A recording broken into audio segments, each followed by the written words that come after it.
MLC Rajendra ರಾಜಣ್ಣಗೆ ಬೆದರಿಕೆ ಹಾಕಿರುವ ವಿಚಾರಕ್ಕೆ ಸಂಬಂಧಪಟ್ಟಂತೆ ಬಿಜೆಪಿ ಪ್ರಧಾನ ಕಾರ್ಯದರ್ಶಿ ಬಿ ರಾಜೀವ್ ಕಿಡಿಕಾರಿದ್ದಾರೆ. ದೇಶದ ಮುಂದೆ ರಾಜ್ಯ ತಲೆ ತಗ್ಗಿಸುವಂತಾಗಿದೆ. ಸರ್ಕಾರದಲ್ಲಿರುವ ಪ್ರಭಾವಿಗಳಿಂದಲೇ ಈ ಎಲ್ಲಾ ಕೆಲಸಗಳಾಗಿರೋದು. ದೇಶದ ಮುಂದೆ ರಾಜ್ಯ ತಲೆ ತಗ್ಗಿಸುವಂತಾಗಿದೆ. ಸರ್ಕಾರ ಉನ್ನತ ಮಟ್ಟದ ತನಿಖೆ ನೀಡಬೇಕಿತ್ತು.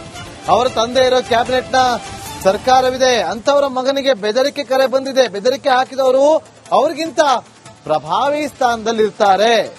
ಇವರಿಗೆ ಹೀಗಾದ್ರೆ ಜನಸಾಮಾನ್ಯರ ಕಥೆ ಏನು?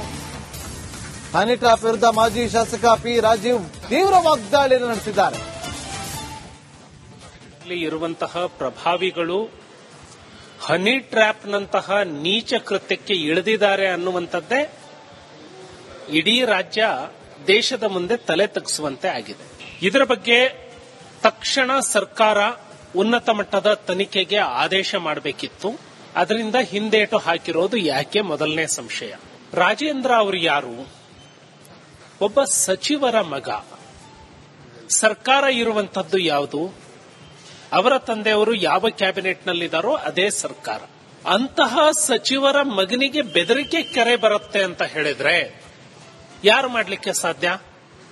ಸರ್ಕಾರದಲ್ಲಿ ಇರುವಂತಹ ಅವರ ತಂದೆಯವರಿಗಿಂತ ದೊಡ್ಡ ಪ್ರಭಾವ, ದೊಡ್ಡ ಸ್ಥಾನದಲ್ಲಿ ಇರುವಂತವರೇ ಮಾಡಲಿಕ್ಕೆ ಸಾಧ್ಯ. ಹಾಗಿದ್ರೆ ಜನಸಾಮಾನ್ಯನ ಬದುಕು ಏನಾಗ್ತಿರಬಹುದು ರಾಜ್ಯದಲ್ಲಿ? ಈ ಸರ್ಕಾರ ಒಬ್ಬ ಸಚಿವರ ಮಗನಿಗೆ ರಕ್ಷಣೆ ಕೊಡ್ಲಿಕ್ಕೆ ಯೋಗ್ಯತೆ ಇಲ್ಲ ಅಂದ್ರೆ ಜನಸಾಮಾನ್ಯರಿಗೆ ರಕ್ಷಣೆ ಕೊಡ್ಲಿಕ್ಕೆ ಹೇಗೆ ಸಾಧ್ಯ?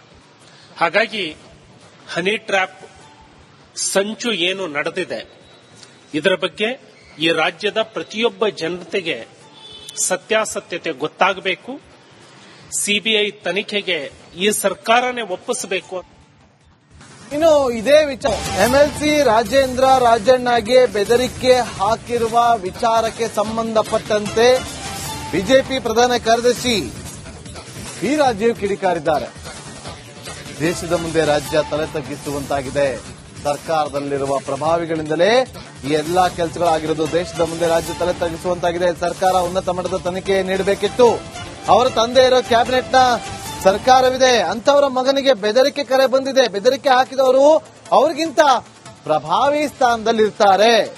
ಇವರಿಗೆ ಹೀಗಾದ್ರೆ ಜನಸಾಮಾನ್ಯರ ಕಥೆ ಏನು? ಹನಿ ಟ್ರಾಪ್ ವಿರುದ್ಧ ಮಾಜಿ ಶಾಸಕ ಪಿ ರಾಜೀವ್ ತೀವ್ರ ವಾಗ್ದಾಳಿಯನ್ನು ನಡೆಸಿದ್ದಾರೆ. ಇರುವಂತಹ ಪ್ರಭಾವಿಗಳು ಹನಿ ಟ್ರ್ಯಾಪ್ನಂತಹ ನೀಚ ಕೃತ್ಯಕ್ಕೆ ಇಳಿದಿದ್ದಾರೆ ಅನ್ನುವಂಥದ್ದೇ ಇಡೀ ರಾಜ್ಯ ದೇಶದ ಮುಂದೆ ತಲೆ ತಗ್ಗಿಸುವಂತೆ ಆಗಿದೆ. ಇದರ ಬಗ್ಗೆ ತಕ್ಷಣ ಸರ್ಕಾರ ಉನ್ನತ ಮಟ್ಟದ ತನಿಖೆಗೆ ಆದೇಶ ಮಾಡಬೇಕಿತ್ತು.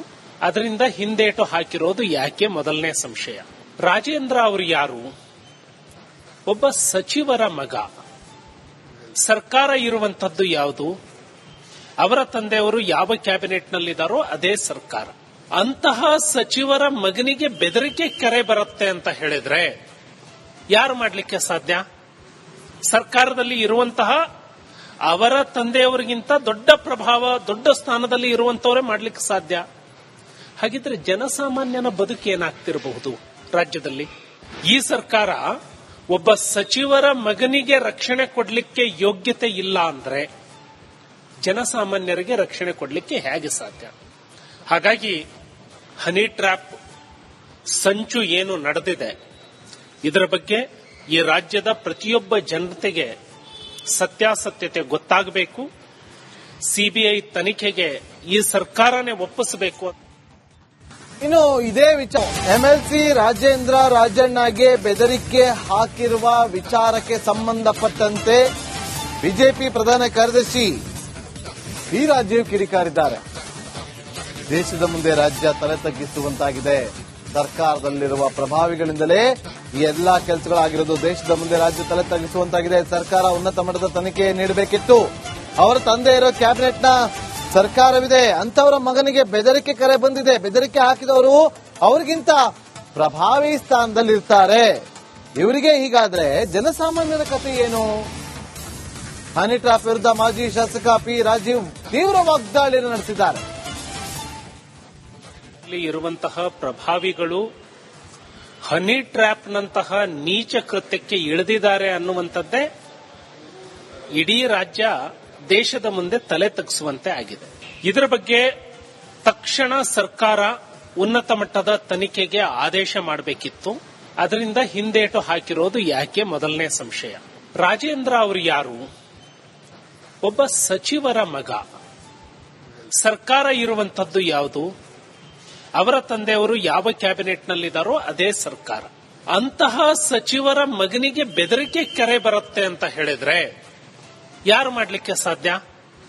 ಸರ್ಕಾರದಲ್ಲಿ ಇರುವಂತಹ ಅವರ ತಂದೆಯವರಿಗಿಂತ ದೊಡ್ಡ ಪ್ರಭಾವ, ದೊಡ್ಡ ಸ್ಥಾನದಲ್ಲಿ ಇರುವಂತವರೇ ಮಾಡಲಿಕ್ಕೆ ಸಾಧ್ಯ. ಹಾಗಿದ್ರೆ ಜನಸಾಮಾನ್ಯನ ಬದುಕು ಏನಾಗ್ತಿರಬಹುದು ರಾಜ್ಯದಲ್ಲಿ?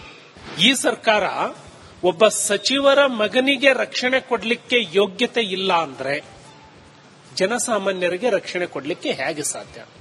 ಹಾಗಾಗಿ ಹನಿ ಟ್ರ್ಯಾಪ್ ಸಂಚು ಏನು ನಡೆದಿದೆ ಇದರ ಬಗ್ಗೆ ಈ ರಾಜ್ಯದ ಪ್ರತಿಯೊಬ್ಬ ಜನತೆಗೆ ಸತ್ಯಾಸತ್ಯತೆ ಗೊತ್ತಾಗಬೇಕು. ಸಿಬಿಐ ತನಿಖೆಗೆ ಈ ಸರ್ಕಾರನೇ ಒಪ್ಪಿಸಬೇಕು. ಇನ್ನು ಇದೇ ವಿಚಾರ ಎಂಎಲ್ಸಿ ರಾಜೇಂದ್ರ ರಾಜಣ್ಣಗೆ ಬೆದರಿಕೆ ಹಾಕಿರುವ ವಿಚಾರಕ್ಕೆ ಸಂಬಂಧಪಟ್ಟಂತೆ ಬಿಜೆಪಿ ಪ್ರಧಾನ ಕಾರ್ಯದರ್ಶಿ ಬಿ ರಾಜೀವ್ ಕಿಡಿಕಾರಿದ್ದಾರೆ. ದೇಶದ ಮುಂದೆ ರಾಜ್ಯ ತಲೆ ತಗ್ಗಿಸುವಂತಾಗಿದೆ. ಸರ್ಕಾರದಲ್ಲಿರುವ ಪ್ರಭಾವಿಗಳಿಂದಲೇ ಈ ಎಲ್ಲಾ ಕೆಲಸಗಳಾಗಿರೋದು. ದೇಶದ ಮುಂದೆ ರಾಜ್ಯ ತಲೆ ತಗ್ಗಿಸುವಂತಾಗಿದೆ. ಸರ್ಕಾರ ಉನ್ನತ ಮಟ್ಟದ ತನಿಖೆ ನೀಡಬೇಕಿತ್ತು. ಅವರ ತಂದೆ ಇರೋ ಕ್ಯಾಬಿನೆಟ್ನ ಸರ್ಕಾರವಿದೆ. ಅಂತವರ ಮಗನಿಗೆ ಬೆದರಿಕೆ ಕರೆ ಬಂದಿದೆ. ಬೆದರಿಕೆ ಹಾಕಿದವರು ಅವ್ರಿಗಿಂತ ಪ್ರಭಾವಿ ಸ್ಥಾನದಲ್ಲಿರ್ತಾರೆ. ಇವರಿಗೆ ಹೀಗಾದ್ರೆ ಜನಸಾಮಾನ್ಯರ ಕಥೆ ಏನು? ಹನಿ ಟ್ರಾಪ್ ವಿರುದ್ಧ ಮಾಜಿ ಶಾಸಕ ಪಿ ರಾಜೀವ್ ತೀವ್ರ ವಾಗ್ದಾಳಿಯನ್ನು ನಡೆಸಿದ್ದಾರೆ. ಇರುವಂತಹ ಪ್ರಭಾವಿಗಳು ಹನಿ ಟ್ರ್ಯಾಪ್ನಂತಹ ನೀಚ ಕೃತ್ಯಕ್ಕೆ ಇಳಿದಿದ್ದಾರೆ ಅನ್ನುವಂಥದ್ದೇ ಇಡೀ ರಾಜ್ಯ ದೇಶದ ಮುಂದೆ ತಲೆ ತಗ್ಗಿಸುವಂತೆ ಆಗಿದೆ. ಇದರ ಬಗ್ಗೆ ತಕ್ಷಣ ಸರ್ಕಾರ ಉನ್ನತ ಮಟ್ಟದ ತನಿಖೆಗೆ ಆದೇಶ ಮಾಡಬೇಕಿತ್ತು. ಅದರಿಂದ ಹಿಂದೇಟು ಹಾಕಿರೋದು ಯಾಕೆ ಮೊದಲನೇ ಸಂಶಯ. ರಾಜೇಂದ್ರ ಅವರು ಯಾರು? ಒಬ್ಬ ಸಚಿವರ ಮಗ. ಸರ್ಕಾರ ಇರುವಂತದ್ದು ಯಾವುದು? ಅವರ ತಂದೆಯವರು ಯಾವ ಕ್ಯಾಬಿನೆಟ್ನಲ್ಲಿದ್ದಾರೋ ಅದೇ ಸರ್ಕಾರ. ಅಂತಹ ಸಚಿವರ ಮಗನಿಗೆ ಬೆದರಿಕೆ ಕರೆ ಬರುತ್ತೆ ಅಂತ ಹೇಳಿದ್ರೆ ಯಾರು ಮಾಡಲಿಕ್ಕೆ ಸಾಧ್ಯ? ಸರ್ಕಾರದಲ್ಲಿ ಇರುವಂತಹ ಅವರ ತಂದೆಯವರಿಗಿಂತ ದೊಡ್ಡ ಪ್ರಭಾವ, ದೊಡ್ಡ ಸ್ಥಾನದಲ್ಲಿ ಇರುವಂತವರೇ ಮಾಡಲಿಕ್ಕೆ ಸಾಧ್ಯ. ಹಾಗಿದ್ರೆ ಜನಸಾಮಾನ್ಯನ ಬದುಕು ಏನಾಗ್ತಿರಬಹುದು ರಾಜ್ಯದಲ್ಲಿ?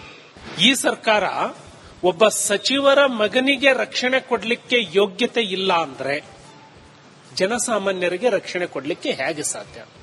ಹಾಗಾಗಿ ಹನಿ ಟ್ರ್ಯಾಪ್ ಸಂಚು ಏನು ನಡೆದಿದೆ ಇದರ ಬಗ್ಗೆ ಈ ರಾಜ್ಯದ ಪ್ರತಿಯೊಬ್ಬ ಜನತೆಗೆ ಸತ್ಯಾಸತ್ಯತೆ ಗೊತ್ತಾಗಬೇಕು. ಸಿಬಿಐ ತನಿಖೆಗೆ ಈ ಸರ್ಕಾರನೇ ಒಪ್ಪಿಸಬೇಕು. ಇನ್ನು ಇದೇ